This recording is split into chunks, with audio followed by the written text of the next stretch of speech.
அன்பார்ந்த மக்கள் தொலைக்காட்சி நேயர்களுக்கு உமா பாலசுப்ரமணியனின் பணிவான காலை வணக்கத்தை முதற்கண் தெரிவித்துக் கொள்கிறேன். அருணகிரிநாதர் திருப்புகழ். எவ்வளவு கருத்துக்கள், எவ்வளவு புராணங்கள், எவ்வளவு கதைகள், எவ்வளவு இதிகாசங்கள், அத்தனையும் ஒரே வரியில் நமக்கு எடுத்து கூறும் வல்லுநராக திகழ்கிறார் இந்த அருணகிரிநாதர். அதை கற்று நாம் மனத்தில் இருத்தி நாம் என்னென்ன செய்ய வேண்டுமோ அவருடைய உபதேசப்படி நாம் அதற்கு தகுந்தாற்போல் நம் வாழ்க்கையை நடத்த வேண்டும். இன்று ஒரு பொது பாடல் பார்க்க போகிறோம், வான் அப்புக்கு என்று. இப்பொழுது 5 பூதங்களை பற்றியும் சொல்லிவிட்டு ஞான சித்தி சித்திர நித்த தமிழால் என்று உன் நாமத்தை கற்று புகழ்கைக்கு புரிவாயே என்று கூறப்போகிறார். இப்பொழுது வரி வடிவத்தில் அதை முதற்கண் கண்டு கழிக்கலாம். அதற்கு பிறகு இசை வடிவம், அதற்கு பிறகு உரை. இதோ வரி வடிவம்.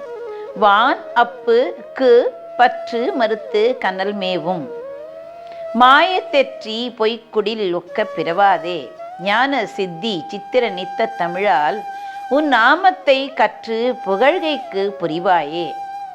காண கொச்சை சொற்குரவிக்கு கடவோனே காதி கொற்ற பொற்குல வேற்பை பொறும் வேளா தேனை தத்த சுற்றிய செச்சை தொடையோனே தேவ சொர்க்க சக்கரவர்த்தி பெருமாளே. என்ன நேயர்களே, வரி வடிவில் கண்டு அதை மனத்தில் இருத்தி விட்டீர்களா? இப்பொழுது வசுமதி தேசிகன் அவர்கள் குரலில் இசையில் கேட்போம்.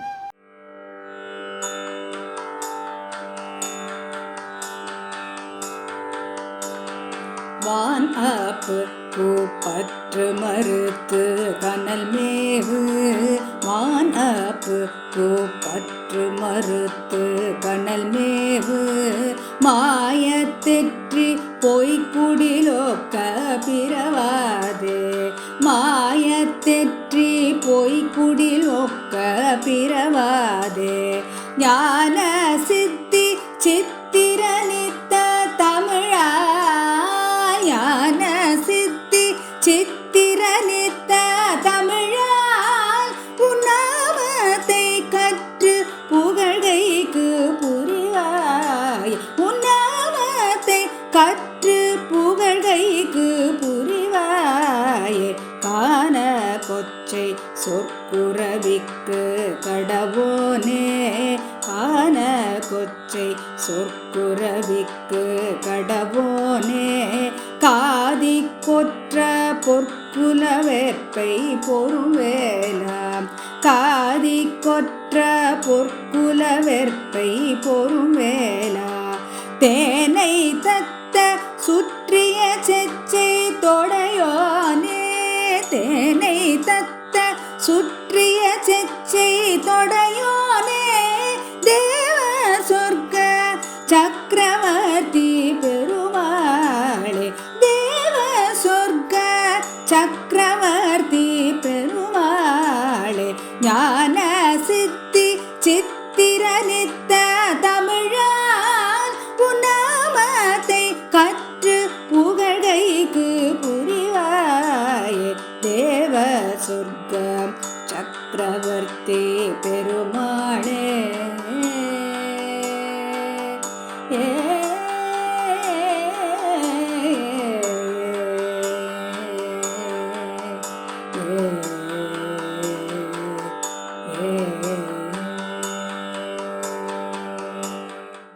வான் அப்பு கு பற்று மறுத்து கனல் மேவும். வான் இருக்கிறது, அப்பு இருக்கிறது, கூ இருக்கிறது, மறுத்து இருக்கிறது, கனல் இருக்கிறது. இவை யாவும் என்ன? 5 பூதங்கள்.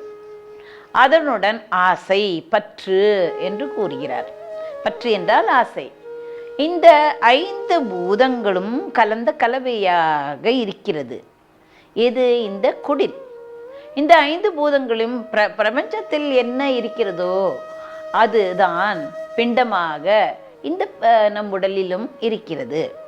வான் என்றால் ஆகாயம், அப்பு என்றால் நீர், கூ என்றால் பூமி, மறுத்து என்றால் கனல் மறுத்து என்றால் காற்று, கனல் என்றால் தீ, இவைகளுடன் ஆசையும் சேர்ந்து, பற்று என்று கூறுகிறார் அல்லவா, அந்த ஆசையும் சேர்ந்து ஆகியவைகள் கலந்த கலவையாக இருக்கிறது. எங்கு? நம் உடலில் இருக்கிறது. மாய தெற்றி பொய்க்குடில் ஒக்க பிறவாதே. இது மாயத்தினால் கட்டிய கட்டிடம். அழகாக எவ்வாறு கட்டியிருக்கிறார் இறைவன். எங்கு கையை வைக்க வேண்டுமோ அங்கு கையை வைத்து, கால் நடப்பதற்காகவும் ஓடுவதற்காகவும் உட்காருவதற்காகவும் காலை அமைத்திருக்கிறார். கால் எவ்வளவு அழகாக இருக்கிறது. அந்த காலின் மேல் உடம்பை வைத்து, அதில் 2 கைகளையும் வைத்து, பிறகு கழுத்தையும் வைத்து, கழுத்தை திருப்புமாறு அசைக்குமாறு அமைத்து எவ்வளவு அழகாக முகத்தையும் கொடுத்திருக்கிறார். அதன் பிறகு சிரத்தையும் கொடுத்திருக்கிறார். எவ்வளவு அழகாக அவர் கற்பனை செய்து ஒவ்வொரு மனிதரையும் ஒவ்வொரு ஜீவனையும் படைத்திருக்கிறார். இந்த ஆகாயம், நீர், காற்று, தீ ஆகியவைகள் கலந்த கலவை மாயத்தெற்றி பொய்க்குடில் ஒக்கப்பெறுவாதே. மாயத்தினால் கட்டிய இந்த கட்டிடம் இது பொய்க்குடிசை. ஏன் பொய்க்குடிசை என்கிறார்? நாம் இப்பொழுதுதான் இருக்கிறோம். இன்று இருக்கிறோம், நாளை இருப்போம், பல காலம் இருப்போம். ஆனால் எப்பொழுதுமே இருப்போமா? இந்த குடிசை எப்பொழுதுமே இருக்குமா? இது குலைந்து விடுமே. அது எப்பொழுது என்று யாருக்குமே தெரியாது. அது ரகசியமாகவே இருக்கிறது. இறைவன் அப்படி படைத்திருக்கிறான். ரகசியம். அதை உடைந்து விட்டால் என்ன ஆகும்? அதையே நினைத்து நாம் இப்பொழுதே இருந்து விடுவோம். ஆஹா, அன்று இறக்கப் போகிறோமே, நெருங்குகிறதே, இவ்வளவு நாள் தான் என்று அந்த நாம் தினசரி அந்த தாளை கிழிப்பது போல தினத்தாள் இருக்கிறதே, அதை தேதியை சொல்லும் அந்த நாள் காட்டி இருக்கிறதே, அந்த தாளை கிழிப்பது போல நாமும் ஒவ்வொரு நாளும் உருகுவோம். நம்முடைய இறுதி காலம் வந்து விட்டதே என்று. அதனால்தான் அவர் ரகசியமாக வைத்திருக்கிறார். பொய்க்குடில் ஒக்க பிறவாதே. பொய்க்குடிசையாம் இந்த உடலோடு பிறக்காமல் யாவற்றையும் வைத்து அடைத்து வைத்திருக்கிறார் இந்த உடலில். இந்த உடலோடு நான் பிறக்கக்கூடாது, அதாவது நான் பிறக்கக்கூடாது, பிறப்பு இருக்கக்கூடாது என்று கூறுகிறார். ஞான சித்தி சித்திர நித்த தமிழால். சரி, பிறக்க வேண்டாம், பிறந்து விட்டோம், என்ன ஆக வேண்டும்? ஞான சித்தி. ஞானம் சித்திக்கும், அதாவது ஞானம் கைகூட வேண்டும். ஞான கைகூடும் அழகியதும் அழியாததுமான தமிழ் சொற்களால் ஞானம் சித்திக்க வேண்டும். அந்த ஞானம் சித்திப்பதற்கு என்ன? அழியாததும் அழகாததுமான அந்த தமிழ் சொற்களால் உன் நாமத்தை கற்று புகழ்கைக்கு புரிவாயே. உன்னுடைய திருநாமத்தை நான் கற்று அறிய வேண்டும். அதில் என்னென்ன இருக்கிறது? முருகா என்ற திருநாமம் எனக்கு தெரியும், பல திருநாமங்கள் இருக்கிறது. ஆனால் அதன் காரணத்தை நான் அறிவேனா? அதை கற்று தெளிந்து புகழ்வதற்கு நீ அருள் புரிய வேண்டும் முருகா. காண கொச்சை சொற்குரவிக்கு கடவோனே. காண கொச்சை என்றால் என்ன? காண என்றால் என்ன? காட்டில் வாழ்பவள். காட்டில் வாழ்ந்தாலே அந்த கொச்சை சொல் திருத்தம் இல்லாமல் பேசும். குழந்தைகள் எப்படி பேசும்? சரியாக அதற்கு பேச வராது, ஆனால் அழகாக இருக்கும். குதிரை சொல் என்று, மழலை சொல் என்று கூறுவோம். அப்படி குதிரை பேச்சை கொஞ்சி பேசுவாளாம் அந்த சிறு பெண், அந்த குரவிக்கு வாய்த்த பெண், அதாவது குரக்குலத்தில் பிறந்த குரவிக்கு கடவோனே என்றால் அந்த வள்ளி, குரத்தி அம்மையார் வள்ளி. அந்த வள்ளியை ஆட்கொள்ள கடமைப்பட்டவனாக விளங்குகிறாயே. அந்த கடமைப்பட்டவனே காதி கொற்ற பொற்குல வெற்பை பொறும்பேலா. காதி என்றால் என்ன? அழிப்பவன். எதை அழிப்பவன்? அந்த பொற்குல வெற்பை. எது பொற்குல வெற்பை? பொற்குல வெற்பை என்று எதை கூறுகிறார் அவர்? கிரௌஞ்சமலையை கூறுகிறார். கிரௌஞ்சமலை இந்த தாரகாசுரனுடன் இருந்தது. அது யாருக்காக? அது ஒரு பாதுகாப்பாக இருந்தது. அந்த சூரபத்மனுக்கு கவச்சமாக இருந்தது. பாதுகாப்பு என்றால் என்ற முன்னால் இருந்தது. அதனால் முதலில் அதை தகர்த்த பிறகுதான் சூரபத்மனை தகர்க்க முடியும் என்ற நிலை ஏற்படுத்தியது அந்த கிரௌஞ்சமலை. அதனால்தான் ஒவ்வொன்றிலும் கிரௌஞ்சமலையை கொன்றான், கிரௌஞ்சமலையை துளைத்தான் என்று கூறுவார். காதி கொற்ற பொற்குல வெற்பை பொறும்பேலா. காதி என்றால் அழித்தான் என்று பொருள். அதனால் கொற்ற பொற்குல வெற்பை. கொற்ற என்றால் என்ன? வெற்றி சிறப்புடன் விளங்கியதாம். அது சிறந்ததாக விளங்கியது பொற்குல வெற்பை.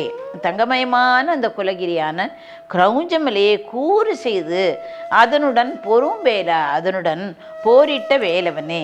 தேனை தத்த சுற்றிய செச்சை தொடையோனே. சாதாரணமாக ஒரு மலர் இருந்தால் அதில் தேன் இருக்கும். அந்த தேனை குடிப்பதற்காக வண்டுகள் அதை சுற்றி சுற்றி வரும். அது எப்பொழுது நாம் அதற்குள் புகுந்து அந்த தேனை குடிக்கலாம் என்று அது நினைக்கும். தேனை தேனை குடிப்பதற்காக சுற்றி சுற்றி வருகிறதாம். எந்த மலரை சுற்றி வருகிறது? இப்பொழுது எதை பற்றி கூறுகிறார்? செச்சை தொடையோனே, வெற்றி மலர். செச்சை சிவப்பாக இருக்கும் அந்த வெற்றி மலர் மாலையை மாலையாக தொடுத்து தொடையோனே என்று கூறுகிறார். தோளில் அவனுக்கு 12 தோள்கள் இருக்கின்றன அல்லவா? அந்த 12 தோள்களிலும் மலர் மாலையை அணிந்தவனே, தேவ சொர்க்க சக்கரவர்த்தி பெருமாளே, தேவர்கள் வாழும் சொர்க்கத்தில் உலக விளங்கும் சக்கரவர்த்தி பெருமாளாக விளங்கினானாம். தேவர்கள் வாழும் உலகத்தில் அவனை தூக்கி வைத்து கொண்டிருந்தார்கள். யாவரும் போற்றி வழிபட்டு வந்தார்கள். ஏனென்றால் அவர்களை காப்பாற்றினான், அவர்களை சொத்தை காப்பாற்றினான், அவர்களுடைய அரசாட்சியை காப்பாற்றினான். எல்லாவற்றையும் காப்பாற்றினால் அவனை தலை மேல் தூக்கி வைத்து கொண்டிருப்பார்கள். தன் தலையை அவனுடைய கால் அடியில் கிடத்தினார்கள். உன்னுடைய நாமத்தை அறிய சிறந்த தமிழ் சொற்களால் நான் புகழ வேண்டும் முருகா. அதற்கு நான் என்ன செய்ய வேண்டும்? நீதான் அருள வேண்டும். உனக்குத்தான் நீதான் தமிழ் கடவுள் ஆயிற்றே, தமிழெல்லாம் வல்லவன் ஆயிற்றே, தமிழ் அறிந்தவன். எனக்கு தமிழை கற்றுக் கொடுக்காவிட்டாலும் உன் நாமத்தை நான் புகழ வேண்டும் என்றால் உன்னுடைய அருள் இருந்தால்தான் அது முடியும் என்று கூறுகிறார். பஞ்சபூதங்களால் ஆன உடம்பு, இது பஞ்சீகரணம் என்று கூறுவார். பஞ்சீகரணம் என்றால் என்ன? பஞ்சபூதத்தினால், அதாவது 5 வகையினால் ஆன சேர்க்கை என்று பொருள். பிரபஞ்சம் மற்றும் ஜீவராசிகள் சூக்ஷ்ம நிலையில் இந்த ஆகாயம், அந்த வாயு, நீர், நெருப்பு என்று இருக்கிறதே, பூமி என்று இருக்கிறது, அந்த பஞ்சபூதங்கள் இதையெல்லாம் குறிப்பிட்ட விகிதத்தில் கலந்து நமக்கு உருவாக கொடுத்திருக்கிறது. இந்த உடம்பில் ஒவ்வொருவர் உடம்பிலும் குறிப்பிட்ட விகிதத்தில் அதை புகுத்தி இருக்கிறார் இந்த இறைவன். தோற்றத்திற்கு பருப்பொருள், அந்த கலந்து உருவாகும் அந்த பருப்பொருளின் தோற்றத்திற்குத்தான் பஞ்சீகரணம் என்று பெயர். என்று சாங்கிய தத்துவம் கூறுகிறது. அப்படி கூறும் அந்த சாங்கிய தத்துவ சொல்வதை வேதாந்த சாஸ்திரங்கள் எல்லாம் ஏற்றுக்கொள்கிறது. இந்த 5 பூதங்களும் சக்திகளாகும். இந்த 5 சக்திகளாலேயே இந்த பிரபஞ்சம் இயங்கி வருகிறது. அதனால் இந்த 5 சக்திகள் இல்லை என்றால் மிகவும் கடினம். இந்த 5 சக்திகளால் தான் இந்த பிரபஞ்சமே இயங்கி வருகிறது. இதை போலவே நமது உடலில் அமைந்த மூவெப்ப மண்டலம், இருதய உறை, இருதயம், சிறுகுடல், நுரையீரல், பெருங்குடல், இரைப்பை, மண்ணீரல், பித்தப்பை, கல்லீரல், சிறுநீரகம், சிறுநீரகப்பை ஆகிய 12 உறுப்புகளை இந்த 5 சக்திகள் இயங்கி வருகின்றன. இந்த சக்திகளை நம் கட்டுப்பாட்டிற்குள் வைத்து கொண்டால் பல நாட்கள் நோய் இல்லாமல் வாழலாம் என்று மருத்துவர்களும் கூறுகிறார்கள், அந்த சித்தர்களும் கூறுகிறார்கள். நெருப்பு என்ற பஞ்சபூதம் நம் உடலில் எங்கே இருக்கிறது? மூவெப்ப மண்டலம், இருதய உறை, இருதயம், சிறுகுடல் ஆகிய 4 உறுப்புகளை கட்டுப்படுத்துகிறது. நிலம் என்ற பஞ்சபூதம் இரைப்பை, மண்ணீரல் என்ற 2 உறுப்பை கட்டுப்படுத்துகிறது. காற்று என்ற இந்த பஞ்சபூதம் நுரையீரல், பெருங்குடல் இவற்றை கட்டுப்படுத்துகிறது. நீர் என்ற பஞ்சபூதம் சிறுநீரகம், சிறுநீரகப்பை என்ற 2 உறுப்புகளையும், ஆகாயம் என்ற பஞ்சபூதம் பித்தப்பை, கல்லீரல் என்ற உறுப்புகளையும் இயங்குகின்றன. ஒன்று தெரியுமா? நம் விரல்களில் கூட பஞ்சபூதங்களின் சக்தி ஒளிந்து கொண்டிருக்கிறது. நம்முடைய கட்டை விரல் என்பது நெருப்பையும், ஆள்காட்டி விரல் காற்றையும், நடுவிரல் என்ன ஆகாயத்தையும், மோதிர விரல் பூமியும், இந்த சிறுவிரல் சுண்டு விரல் என்று கூறுகிறோமே அது நீரையும் குறிக்கிறது. நாம் தியானம் செய்யும் போது இந்த விரல்களை குறிப்பிட்ட விரல்களோடு இணைந்து தியானம் செய்யும் போது அதற்குரிய பலன்கள் கிடைக்கும். உதாரணமாக பிருத்வி முத்திரை என்பது என்ன? நமது மோதிர விரலையும் பெருவிரலையும், மோதிர விரல் என்பது இது, மோதிர விரலையும் இந்த பெருவிரலையும் இணைந்து செய்யப்படும் முத்திரையாகும். இந்த 2 விரலையும் இந்த பெருவிரலோடு இந்த விரலை இணைக்கும் பொழுது நெருப்பு என்னும் பூதத்தோடு இது இணைகிறது அல்லவா? அதனால் இதனுடைய சக்தி அதிகரிக்கிறது. பிறகு இவர் கூறுகிறார், தமிழால் உன் நாமத்தை கற்று புகழ்கைக்கு அருள்வாயே என்று கூறுகிறார். அதனால் அருணகிரிநாதர் அவர்கள் கனத்த செந்தமிழால் நினையே தினமும் நினைக்கவும் தருவாய் உனது ஆரருள் என்று மனத்தின் என்று தொடங்கும் பாடலில் வருகிறது. சிகராத்திரி கூறிட்ட வேலும் செஞ்சேவலும் செந்தமிழால் பகர ஆர்வம் ஈ என்று கந்தர் அலங்காரத்தில் கூறுகிறார். முருகா எனும் நாமம் ஊரிலான் குணம் குறியிலான் சேரின் உரைக்கும் பேரிலான் ஒரு முன்னிலான் பின்னிலான் பிரிதோர் சாரிலான் வரல் போக்கிலான் மேலிலான் தனக்கு நேரிலான் உயிர் கடவுளாய் என்னுளே நின்றான் என்று கந்தபுராணம் கூறுகிறது. பேரும் ஊரும் இல்லாத பெருமான் ஆன்மாக்களின் பொருட்டு என்ன செய்கிறான்? ஆன்மாக்களுக்கு அருள் செய்யும் பொருட்டு பேரும் உருவும் தாங்கி வருகிறான். ஒரு உருவம் தாங்கி வருகிறான். ஆனால் அவனுக்கு பேரும் கிடையாது, ஊரும் கிடையாது. இருந்தால் உருவம் தாங்கி வருகிறான். நாம் அவன் பெயரை கூற வேண்டும், நாம் நல்ல வழியில் செல்ல வேண்டும் என்பதற்காக ஒரு உருவம் தாங்கி அதற்கு ஒரு பெயரை கொடுத்து அவன் வருகின்றான். முருகன் என்பது மிக பழமையானது. முருகனுடைய திருநாமங்களுக்கெல்லாம் சிவபெருமான் பார்வதி தேவிக்கு காரண பெயரை விரித்து கூறுகிறாராம். என்ன கூறுகிறார் என்றார், ஆறுமுகம் கொண்டதால் அவன் சண்முகன் எனப்படுகிறான். அதாவது சிவபெருமான் பார்வதிக்கு விளக்கி கூறுகிறார். ஆறு முகத்தை பெற்றதனால் அவன் சண்முகன் என்று கூறப்படுகிறான். கங்கையில் தவழ்ந்ததால் அவன் காங்கேயன் என பெயர் பெற்றிருக்கிறான். கார்த்திகை மாத வளர்த்ததினால் அவன் கார்த்திகேயன் என்ற பெயரை பூண்டிருக்கிறான். ஆறு திரு உருவமும் ஒன்று கூடியதினால் கந்தன் ஆறு திருவமும் ஒன்று கூடியதினால் அவனை கந்தன் என்று கூறுகிறோம். மயில் வாகனனாக உடையவன் ஆதலால் அவனை விசாகன் என்று கூறுகிறோம். எம்மொழி என்று கூறுகிறார் சிவபெருமான் அந்த பார்வதி தேவியிடம். எம்மொழிக்கும் முதல்வனான முருகன் செம்மொழியான தமிழுக்கு சிறப்புடை தலைவனாக விளங்குகிறான் அல்லவா? அதனால் முருகன் எனும் நாமம் மிகவும் தொன்மை வாய்ந்ததாகும். பழைய வடிவாகிய வேளா என்கிறது திருப்புகள். அருவமும் உருவமாகி அனாதியாய் பலவாய் பிரம்மமாய் ஒன்றாய் நின்ற ஜோதி பிழம்பு அது ஓர் மேனியாகி கருணைக்கோர் முகங்களாரும் கரமது 12 கொண்டே ஒரு திருமுருகனாய் வந்து ஆங்கு உதித்தனன் உலகம் உய்ய என்று கந்தபுராணம் கூறுகிறது. உலகம் உய்வதற்காக முருகன் வந்து உதித்தான் என்று கூறுகிறார். எங்கு அவன் உதித்தான்? சரவண பொய்கையில் உதித்தான். அதனால் சரவண பொய்கையில் இந்த திருமேனி கொண்டு உதிக்கும் முன்னரே அவனுக்கு முருகன் என்ற திருநாமத்தை உடையவன் என்பதை இந்த பாடல் குறிப்பிட்டிருக்கிறது. அதை நாம் கவனிக்க வேண்டும். தமிழில் வல்லினம், மெல்லினம், இடையினம் என்று 3 இனம் உண்டு. இந்த முருகா என்றிருக்கிறதே, அந்த முருகா என்பது முருகு என்றால் அழகு என்ற பொருள்படும். அதிலிருந்து தான் முருகா என்று வந்தது. மூ என்றால் மெல்லினம் உடையது, ரு என்றால் இடையினம், கூ என்றால் வல்லினம்.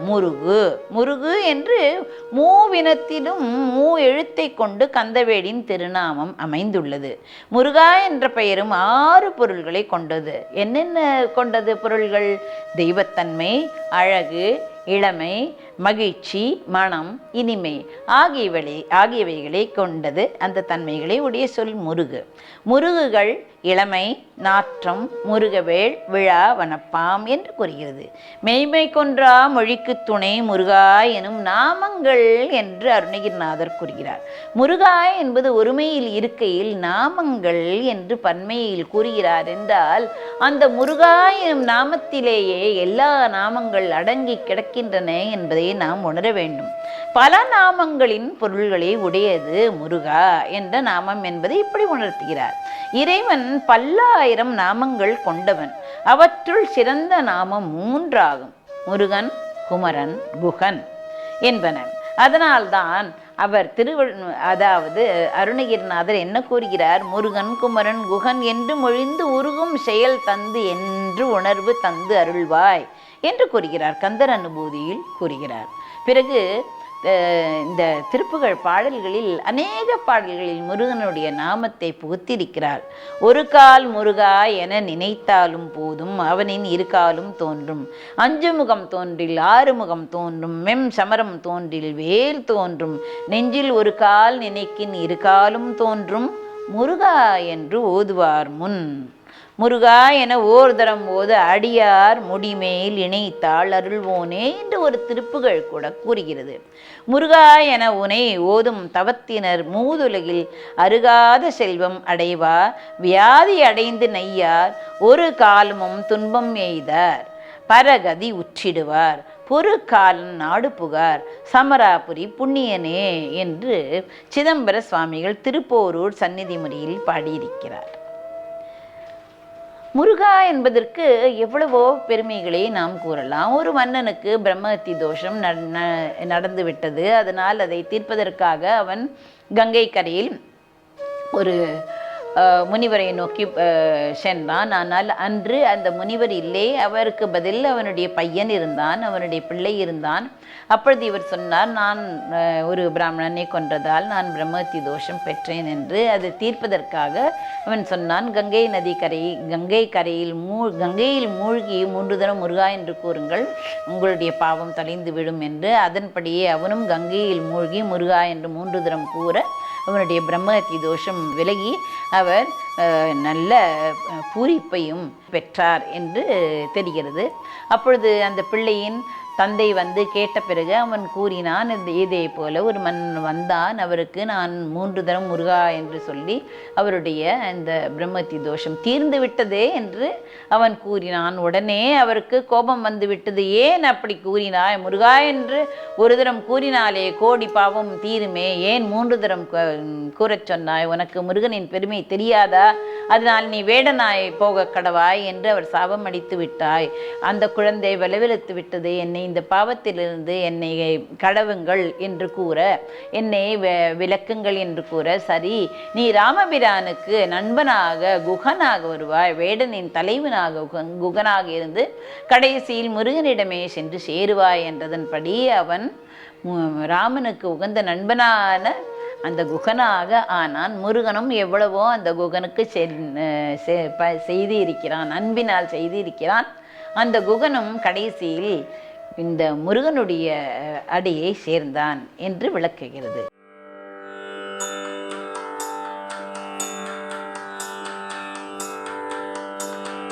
வான் ஆப்பு பூப்பற்று மறுத்து கனல் மேவு, வான் ஆப்பு பூப்பற்று மறுத்து கனல் மேவு, மாயத்தெற்றி பொய்க்குடிலோக்க பிறவாதே, மாயத்தெற்றி பொய்க்குடிலோக்க பிறவாதே, ஞான சித்தி சித்திரனித்த தமிழா, ஞான சித்தி சித்திரனித்த தமிழால் உன்னாமத்தை கற்று புகழ்கைக்கு புரிவாய், உன்னாமத்தை கற்று புகழ்கைக்கு புரிவாயே, காண கொச்சை சொற்குரவிக்கு கடவோனே, காண கொச்சை சொற்குரவிக்கு கடவோனே,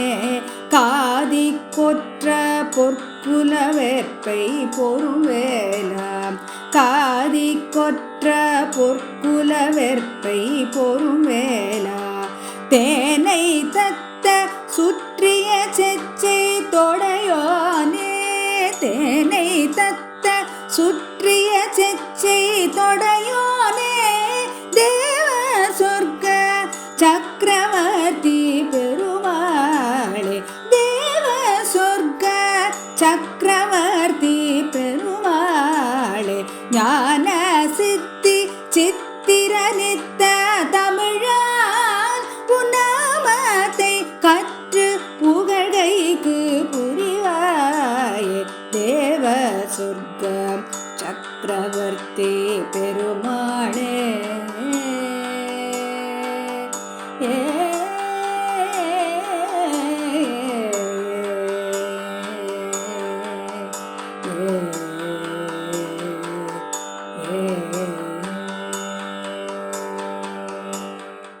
முருகா எனும் நாமம் யாவருக்குமே நன்மை பயக்கும் என்று தெரிகிறது. முருகா என்று கூறியதால் முருகம்மையாருக்கு கணவன் வெட்டிய கரமலரும் வளர்ந்தது என்று தெரிகிறது. இவ்வாறாக முருகா உன் நாமத்தை கற்று புகழ்கைக்கு புரிவாயே என்று அவர் கூறுகிறார். அருணகிரிநாதர் நாமும் முருகா என்ற நாமத்தை கூறி நாமும் நம்முடைய வாழ்க்கையில் முன்னேற வழிவகுப்போம். நன்றி, வணக்கம்.